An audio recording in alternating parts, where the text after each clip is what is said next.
Shalom, nous poursuivons notre étude de la prière de la Hamida. Cette semaine, l'appel, le souhait de vouloir être entendu, de vouloir être écouté par Akadosh Baruch Hu. Je vous rappelle les propos. Shema kolenu, Akadosh Baruch Hu entend, écoute l'intonation de notre voix.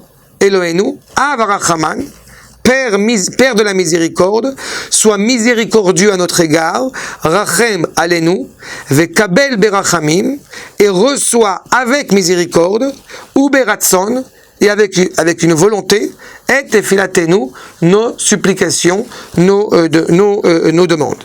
Qui el shomea tefilot, vetachanunim ata. Tu es celui qui entend les prières et les supplications. Et tu entends, tu écoutes les prières de toute bouche. Et aujourd'hui, je voudrais m'attarder sur Shomea Tefilat Kolpe. Cette idée d'être capable d'écouter, d'entendre la prière, le travail, les honneurs que te rendent chaque bouche. De là, nous comprenons une première chose. C'est que la prière, justement, au sens traditionnel, n'est d'abord et avant tout pas une demande. Mais, en plus de ça, par le biais de cette bouche contrie qui parle au Créateur, eh bien la créature elle-même s'élève.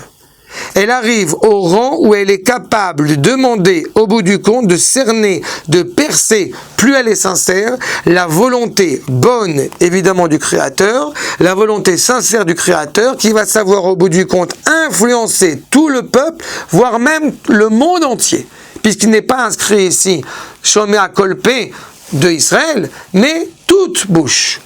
N'importe qui se tournerait sincèrement, réellement vers Akadosh Baruch Hu, il pourrait justement être entendu.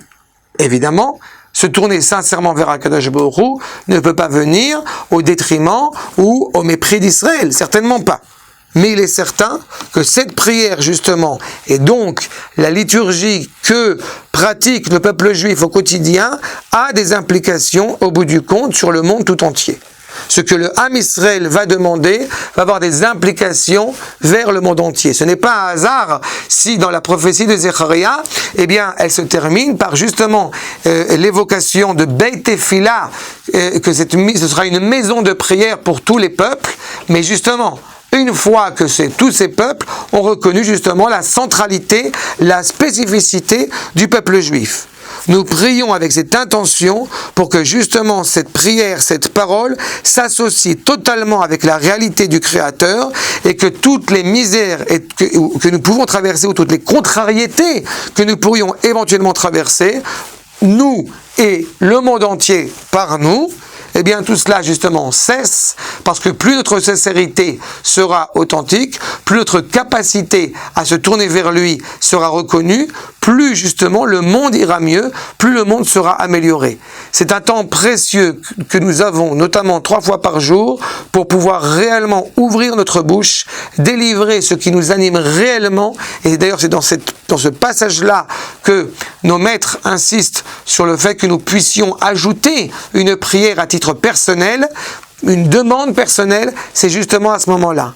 Parce qu'on sait que la sincérité, encore une fois, elle est de marbre, elle est de mise, elle est nécessaire. Se tourner authentiquement, sincèrement vers Akadosh Baruch Hu, comme j'aime le rappeler, la tefila avoda shebalev, ce n'est pas un travail du cœur, mais c'est un travail sur le cœur.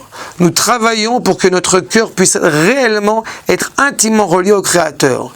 C'est le souhait de chacun, c'est la bénédiction que nous pouvons espérer pour chacun d'entre nous, que nous sachions exactement nous tourner vers le Créateur, et ce sera Bezrat Hashem une beracha pour le Ham Israël et pour toute l'humanité. Shalom.